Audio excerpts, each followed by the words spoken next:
I don't have really any reports for you on the finalization of the injury stuff. I'll get that later here, so I'll be able to do that, give it to you later, so, or whatever, whenever we normally give it to you. Listen, I'm proud of our guys for how they played. They came out all three phases, and I thought really did a nice job against a team that was getting better each week before we had this chance to play them. So it was, they just come off a nice win and had some momentum going there. And I thought our guys came out and really were able to stay aggressive, both defensively and offensively from the start, and which I thought was important. And then our fans jump in on that, and that's a tough ask for for a team to come into. So, and I mean, there are a bunch of individual things that I could address, just from Pat's day to the offensive line's day to Kelce had a few catches, and getting Rasheed back in there I thought was tremendous. The energy that he brings along with Xavier and the other guys, I mean, it's contagious. And then for a defense to shut out an NFL offense is very rare. Just by the stat that you guys threw out there of I've never been a head coach and had a shutout. That's I've coached a couple of years, and for that to happen, that's obviously got to be a tough thing to do. So, but my hat goes off to Spags and his game plan, their coaches, and the coaches on the defensive side, and then our players just really amping it up. So that's a nice feat for our defense. And then special teams was, you could see Bucker's kicking the ball well, and that's a positive along with Ariza. So, and I thought our coverage teams were good likewise, and return teams. So all in all, it was a good day. As far as Josh goes, I don't have any updates for you. Veach is handling everything there, and so we just move on with that. All right, time's yours. Let's go ahead and kick things off with Sam McDowell. Go ahead, Sam. Hey, Andy. Hi, Sam. Hey, wanted to ask you just about, you guys were really effective in short yardage yesterday, and you have been all year. How much of an edge is it to have Kareem in the backfield on those third and fourth and short plays? Yeah, so all our running backs ran hard yesterday, all three of them. Kareem has got a real knack for that, and he's got great vision, and just he's always been good at that part of it. And and so having him back there that's a great thing. Having him on our roster is a great thing because he brings this veteran leadership and confidence to that group, which I appreciate. And he's seen a lot of things and been through a lot of things, and does a great job of handling himself. Go next to Jesse Newell. Hey, Sid, I'll have a follow-up too. Andy, I'm glad you mentioned Pat's day, and you said you could talk more about it. I just wondered what you did see watching the film and what Pat did.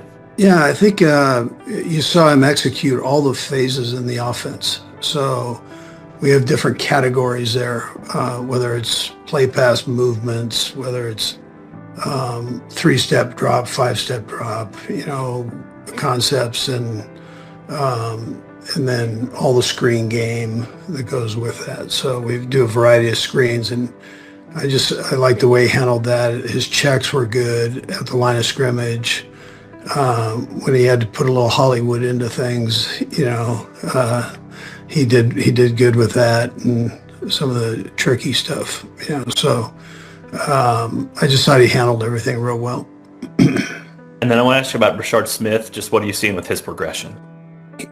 Yeah, I think Matt's done a nice job, along with Todd and Mark of just bringing him along, and he had, I want to say 14 touches yesterday or so, and did a nice job with that. He's catching the ball well.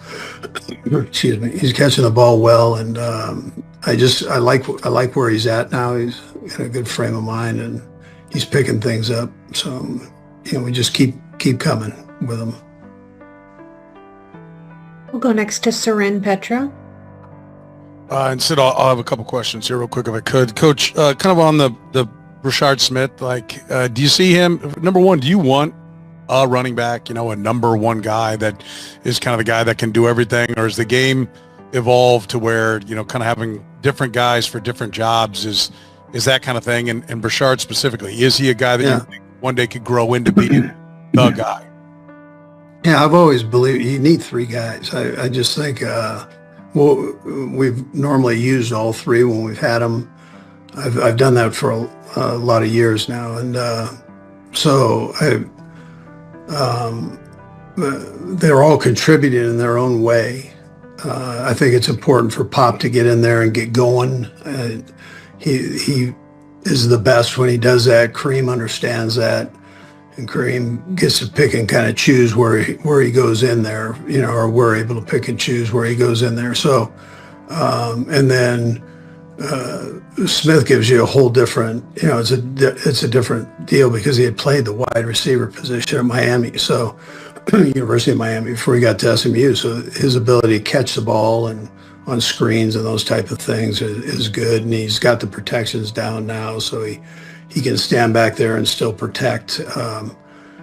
He's not quite as strong as the other guys. If you had to pick something where he can get better at, he's going to need an off season to get even stronger than what he is to tote it every play. So, but he'll work on that. He's a pretty diligent kid.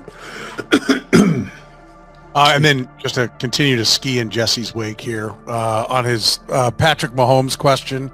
Sure. There's some Chiefs fans' ire has kind of been raised with some of the grades that some of the websites are putting out, and right now they have Patrick as the 14th best quarterback in the NFL. I know you don't get into that kind of stuff on the side, but just do you see Pat as an average quarterback, or do you see him just to get you on the right? I know where you're going to go with this, but I gotta hear you say it to be able to play it. So, do you see him as an average quarterback, or do you see him as significantly better than it's that? like you wearing the Notre Dame hat instead of the Syracuse hat. That's for Grunhard today.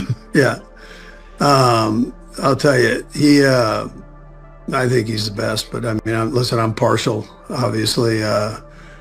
We ask him to do so much stuff, and then just look at his game. I mean, look at his numbers, and how he contributes, how he gets everybody on the offense involved. I mean, he does that's him doing that, and he's got options on all that stuff. And he finds a way to get everybody the ball, and then his leadership, I think, is second to none. We'll go next to Nate Taylor. Go ahead, Nate. Hello, Andy. Hey, Nate. I think we're, obviously yesterday was the first game with Rasheed, Hollywood, and Xavier on the field together, but Hollywood was the first guy that the team acquired first, I should say. Just what about, from your standpoint, whether it's even when Hollywood's not on the field, that has allowed him to be part of cultivating this culture with the rest of the trio, and just what he provides for your team, now seeing him in a full season so far? Yeah, listen, I love him. He's one of those energy givers. He doesn't say a lot, but he just presents. There's a confidence there that he presents, and makes you feel like I got it. I got everything under control. Dial me up, and that's that's a great thing to have. And when we have, again, we're mixing and matching here. So everybody's getting a chance, and when he gets a chance to with the ball in his area, he's coming down with his hands are phenomenal. So he does a nice job of that, and he's not the biggest guy, but he is fearless inside, which you don't see a lot of that in this league. And some of his best work happens in there, and I appreciate that.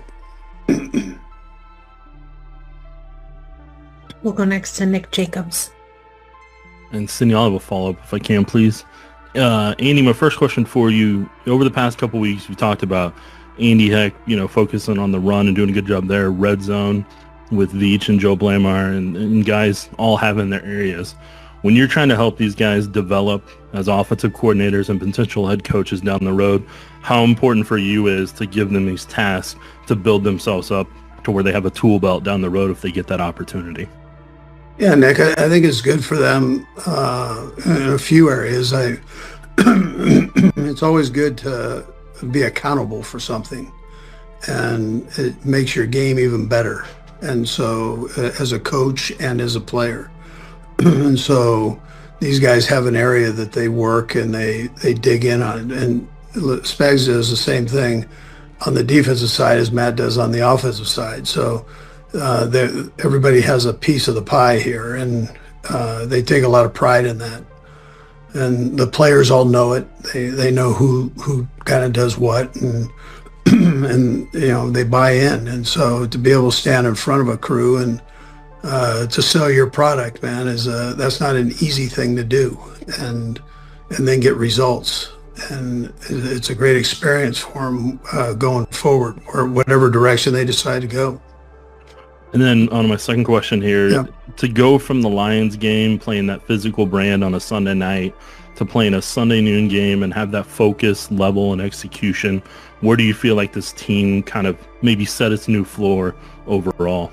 Yeah, that's a good question, because I should have addressed that first. Last night I mentioned that you're coming off a hard, you're coming off a emotional game against the Lions, good football team, and you're going against now a rival, and and it tells you, first of all, that you better be up every week. You can't have an off week in the NFL, and so that part's a great teaching tool.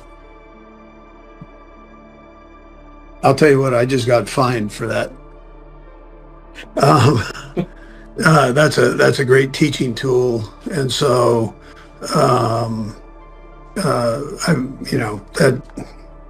that part of it. Nick, I just destroyed your question with the phone ringing, but it was a good question. Yeah, so yeah. Yeah. 2 left for you, Coach. We'll go next to Todd Palmer. Hey, Andy, I was just curious. We saw the Gardner Minshew play at the goal line. I know it got called back, and then Pat acting there and stuff like that. We've seen when you guys are at your best on offense, some of those fun plays, some of those plays where whether it's Matt or players contributing to kind of these oddball plays. Which comes first? The success you guys have had the last couple weeks, does that lead to some of those kind of joyful plays, or did the joyful plays help kind of get the guys right and get the guys back in the get the right spirit around get preparation and stuff like that? Yeah, listen, the guys enjoy those, and so if they're sound, that's where I've got the 51% on the thing. So we practice them, and we feel like by the time we use them, they're part of the offense, and so we normally could pull them off. We had the one fail on us down there, but normally these things work, and that one, had we not botched it up a little bit there with a snap count and that, it would have probably would have scored. So we gotta tighten that part up. But no, we practice these things and spend time at them. So We'll go last to Todd Lebo. Coach, I've heard you talk many times about like emotion on the sideline and stuff like that. And I noticed yesterday when the backups were in, like Travis Kelce was right up there, high-fiving defensive players coming off. When you're in the middle of a game, can you feel, because you've got so many other things going on, if you're getting what you want from the guys on the sideline there, and kind of how do you cultivate that, whether things are going good or bad? Yeah, you can feel that. And so you see it in the preseason all the time, but you can feel it as a coach on the sideline. You feel when your guys are into it or not into it, and it's important if they're a little bit down that the coaches help out with that. But you don't have to do. These guys have good energy. So when I talk about a good rooms or a good energy on a team, those things are said because I feel those things from them, like what you saw, which is a good observation. But yeah, that's the guys they really support those young guys, which is a unique thing.